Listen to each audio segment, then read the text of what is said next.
السلام علیکم ورحمۃ اللہ وبرکاتہ۔ محترم ناظرین، امید ہے آپ سب خیریت سے ہوں گے۔ اللہ تبارک و تعالی آپ لوگوں کو اسی طرح خوشحال رکھے۔ پروردگار آپ تمام مسلمان بھائیوں کی تمام پریشانیوں کو، الجھنوں کو دور فرمائے۔ حضور نبی کریم صلی اللہ تعالی علیہ وآلہ وسلم کے صدقہ و طفیل میں محترم ناظرین، آج ہم پھر حضور سرور کائنات صلی اللہ تعالی علیہ وآلہ وسلم کی مبارک سیرت کے بارے میں گفتگو کریں گے، تو چلیے شروع کرتے ہیں۔ مزید ویڈیوز پانے کے لیے ہمارے چینل کو سبسکرائب کریں اور بیل آئیکن کو پریس ضرور کریں۔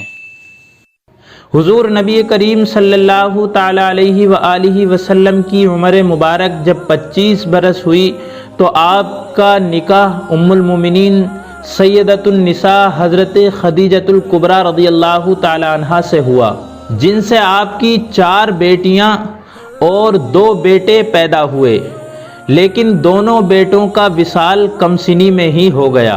حضور سرور کائنات صلی اللہ تعالی علیہ وآلہ وسلم کی عمر مبارک 35 برس تھی جب خانہ کعبہ کی از سر نو تعمیر کی گئی۔ اس دوران جب خانہ کعبہ کی تعمیر مکمل ہونے کے بعد حجر اسود کو اس کی جگہ پر رکھنے کا موقع آیا تو قبائل عرب میں لڑائی ہونا شروع ہو گئی، کیونکہ ہر ایک چاہتا تھا کہ یہ سعادت اسے نصیب ہو۔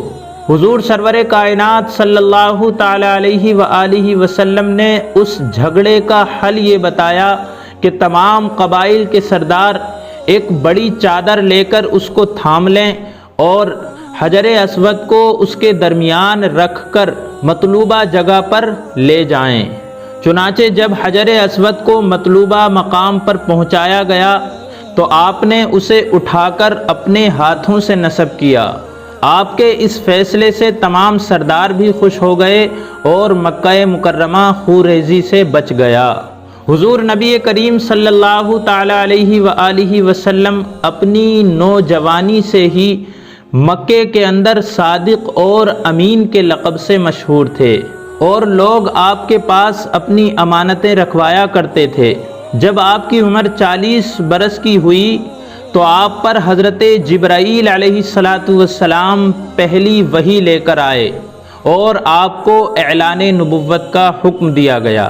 بہت سے لوگ یہ مغالطے میں رہتے ہیں کہ حضور نبی کریم صلی اللہ تعالی علیہ وآلہ وسلم کو 40 سال کے بعد نبوت عطا کی گئی۔ اس جملے کو ان لوگوں کو سدھارنا چاہیے، اس کی جگہ پر یہ لفظ استعمال کرنا چاہیے کہ اعلان نبوت کا حکم سرور کائنات صلی اللہ تعالی علیہ وآلہ وسلم کو 40 برس کے بعد ملا، کیونکہ بہت سی احادیث حضور سرور کائنات صلی اللہ تعالی علیہ وآلہ وسلم کی یہ گواہی دیتی ہیں کہ سرور کائنات صلی اللہ تعالی علیہ وآلہ وسلم پہلے سے ہی نبی تھے۔